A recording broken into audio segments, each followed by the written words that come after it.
I'm Dick Martinez. And this is Impact News. The controversy continues regarding Swiss traditional Gruyere cheese and its American counterpart. That's right.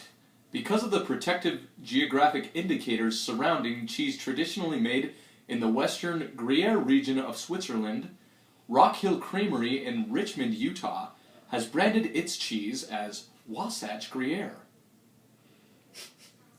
For those of our viewers who are not familiar with the process of Gruyere production, take a look to this. Our journey begins in the hidden Gruyere valleys of the Swiss Alps. Swiss cows feed on a concentrated diet of fresh mountain pasture and clean water. Supplemental feeds like grain are not allowed in Gruyere production. The process begins with fresh milk collected twice a day. The milk is heated in copper vats, replicating the Swiss traditional methods. Curds are then harvested from heated coagulated milk, poured into purgers and let sit overnight. Cheese production on this scale can create as much as 100,000 pounds per day. The cheese is then brined in a hot salt water bath for 24 hours. The cheese is then inspected by the AOC group and is placed in the aging cave. After 5 months of maturation, it can be commercially classified as Le Gruyere. People travel from all over the world to see how Gruyere is made. I know I did! And I did too! We love Gruyere! You know, the jury is still out on if PGIs are necessary, but Jennifer Hines, co-owner and cheese master at Rock Hill Creamery, says that her Gruyere is just as good as the real thing. Well, you know, it's kind of interesting. In the world of cheese, America now is sort of the maverick because in a way we've gone back to traditional cheeses and in a way we've gone forward. So in Europe, many of the cheeses, such as Gruyere, are protected. And what that means is that that cheese has to be made with the milk of a certain breed of animal. It has to be made in a certain region.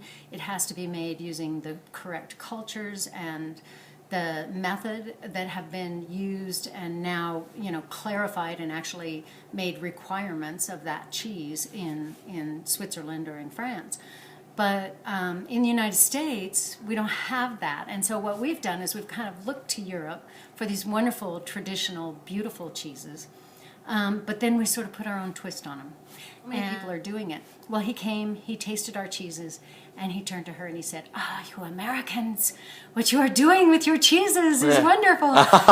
So, you know, what we're doing is we've gone back to the tradition of what the beautiful, handmade, wonderful products that they made in Europe. But now we're doing our own twist on them. We're inventing new cheeses.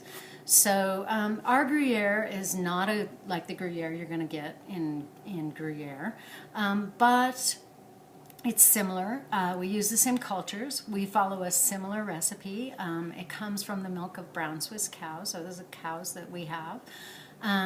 But I really think that every cheese is a reflection of the place and the people that make it.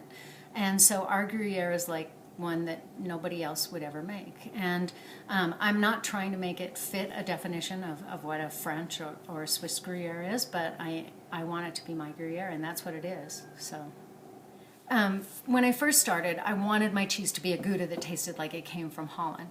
Well, it didn't, you know, and I think my Gouda is a little bit bitter. And then I made the Gruyere, and it was like, it's getting these blue molds on it. They're driving me crazy. Why is this happening? Or this one is splitting because it's too dry down in my aging room. And finally, after years of making cheese, I've come to realize that it's our cheese, and it reflects where we live. And we live in the high desert, and it's not very humid here. And so try as I might to get our aging room to be higher humidity, it's never going to be there. And so I think that's good. I think that's coming to peace with the product that you make is a reflection of the land and the water and the farm and the people here who make it, who care about it, you know. And I think that's reflected in the cheese and the final product. Whether traditional Swiss-made or adapted by another producer, Gruyere cheese makes its way across the world into grocery stores, refrigerators, and ultimately our stomachs.